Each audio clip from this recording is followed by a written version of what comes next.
Hello and welcome back to the Bookshelf Odyssey. My name is Art, and today I'm talking about my top 5 favorite English novels or authors, something like that.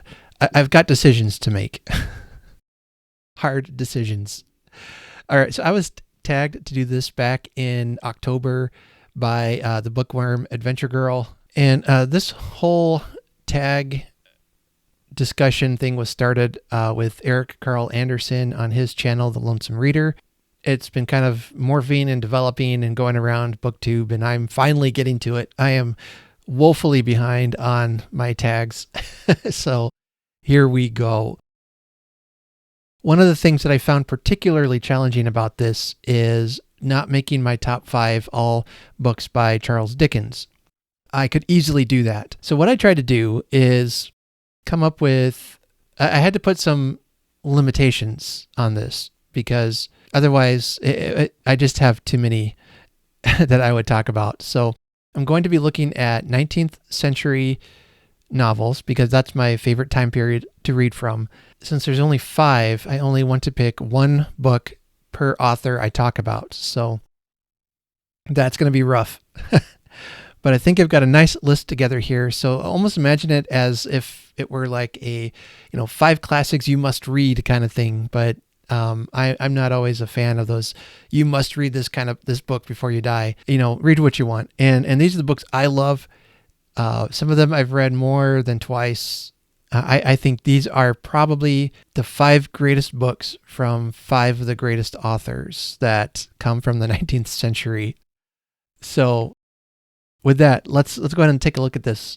Coming in at number 5, I would say, is Barchester Towers by Anthony Trollope. It's part of the Chronicles of Barsetshire series. There's 6 books in that series, and it looks at the fictional English county of Barsetshire and its cathedral town of Barchester. According to the plot synopsis here, it says that this witty masterpiece opens with plotting and scheming while the Bishop of Barchester is dying. A fierce power struggle soon breaks out, involving, among others, the fervent reformer Dr. Prouty, his evil wife, and the naive schemer Obadiah Slope.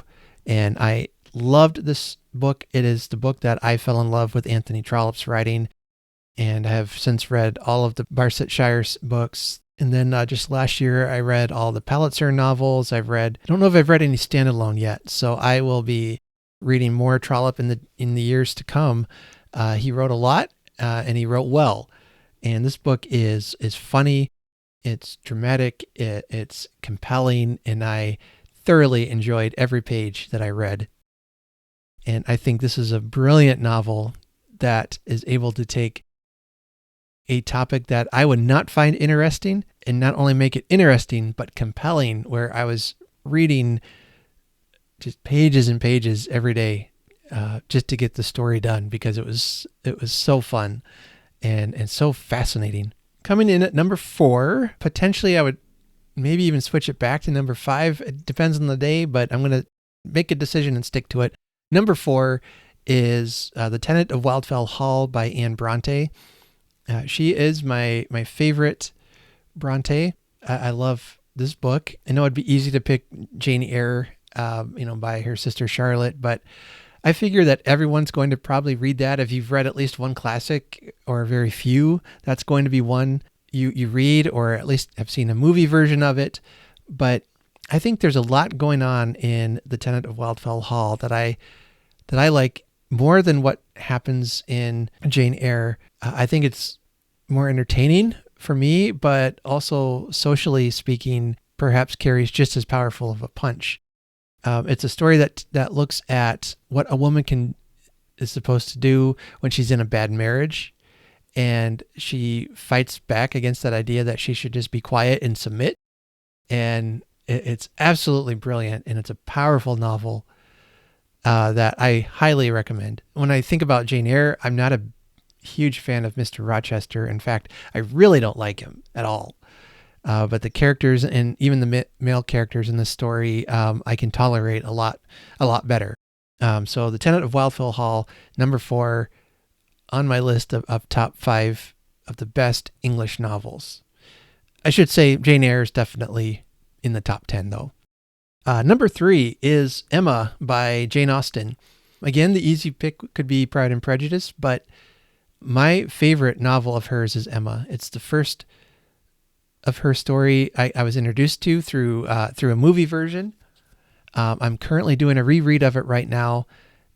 I'm just kind of going slow at my own pace, really taking time to dig into the text and enjoy it. It tells the story of Emma Woodhouse, who is unlike your typical Regency era heroine or even Victorian era heroine. She's wealthy. She has no need for a husband, so she's out to play matchmaker for others. Her plans to matchmake don't always go well, and it turns out she's so blind that she can't even see her own feelings. I don't know. It's a romantic story. I love it. It's funny. The characters are so lively and so well defined, so real that every time I read Emma, especially, I think I know somebody who acts like this. I know somebody in my life who does this, and it's so funny. So I would recommend Emma by Jane Austen. And then number 2, this is where it's getting hard, not only to pick from between numbers 1 and 2 and 3, but also, in that author's work, which book to pick out of all their work that I would pick to talk about and say is the best. And so for number 2, I would say is North and South by Elizabeth Gaskell. Very hard choice. Mary Barton was another one of hers I enjoyed, and many of her stories and different things are just, she's worth reading.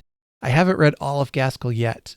I know a lot of people like Wives and Daughters, but I haven't read that one yet. There's a couple others I haven't read, but of the ones I've read, I would say this has got to be one of the second best English novel I've read from the 19th century. The main character is named Margaret Hale, and it appeared in Charles Dickens's Household Words. That's when it was first published in 20 different installments. And because of some financial difficulties, she and her dad moved from London, from the south, up north to Milton, I believe. And it's this clash of cultures, clash of social standing. And she meets there a manufacturer named John Thornton. Sparks fly. They're at odds with each other. The whole trope, but I love it. But it's really good.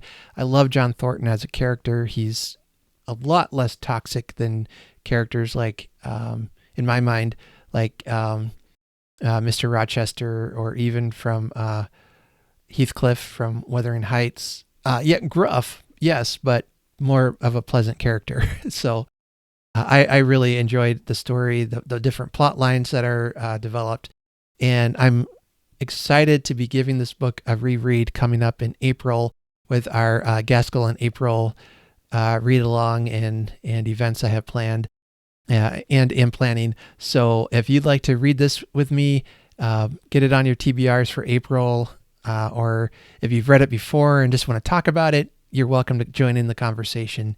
Even if you haven't read it and aren't reading it with us, I'd love to get your insight on that book. This will be the second time I read it, so I'd like to see how this upholds through on the second time. Number 1 is by what's his name? Charles Dickens. So I've recently been made known of the fact that there are indeed other authors from the Victorian era other than Charles Dickens. It was much of a surprise to me, as I'm sure it is to you, but Charles Dickens takes the top spot here, and I really struggled to know with what book to pick out of all of his wonderful novels, which one would be number 1. As kind of an honorable mention, I would say A Christmas Carol, but that's not only a shorter novella. Some don't consider it when they consider his novels. But I think that one is there's a lot happening in that story. Anyway, sorry, I'm rambling. What I would say of all of his novels, the best one to read would be A Tale of Two Cities. Great Expectations is fantastic. David Copperfield is brilliant. Pickwick Papers is hilarious. On and on the list goes. Little Dorrit is romantic and beautiful. But for me, I would say Tale of Two Cities takes the top. There are so many lines and so many sentences, so many quotes from that book that just move me to tears. The story of redemption and sacrifice is so beautiful as it reflects, the whole idea of sacrifice. And there's shades of Christianity there where allusions to Jesus and his sacrifice for us that I find very powerful imagery, especially towards the end. I've reread it so many times, and yet each time it just leaves me feeling breathless that I have encountered something near perfection. Great Expectations is pretty close, number 2 there. Yeah, I would have to say of all of his work, A Tale of Two Cities is my favorite. Hollywood, if you're listening, and I know you are, we have so many wonderful adaptations of A Christmas Carol, of Great Expectations, even of David Copperfield. We've got a near perfect series of Little Dorrit, of Bleak House. For right now, let's not keep remaking those. I mean, I love remakes, but how come we don't have anything good yet from A Tale of Two Cities? It's perfect. It can capitalize on the popularity of Les Mis because it kind of deals with some of the same themes, and it's just crying out to be adapted for the screen and to do it well. Whether it's a TV miniseries or a movie, I think it would work well in both formats. So, hey, I want your people, call my people. We'll work out something here. Okay. I'd love to see a good adaptation of that book, on screen. If not, we've got the book and we can just read it whenever. So those are the top 5, I think the top 5 best English authors, and their books. So thank you to the Bookworm Adventure Girl for tagging me on this. I would love to hear your answers. So if you want to do this tag, consider yourself tagged. If you want to add it to your list and do it, I think I'd love to hear your answers. That will do it for me today. I had about 20 books I wanted to talk about on this list. So taking it down to 5 was really hard, but all 5 of these are in my top 10 or pretty close to it. Please remember to like the video. And if you haven't, subscribe to our channel, as that really helps us to grow. And I will look forward to seeing you in the next video. And so until then, happy reading and take care.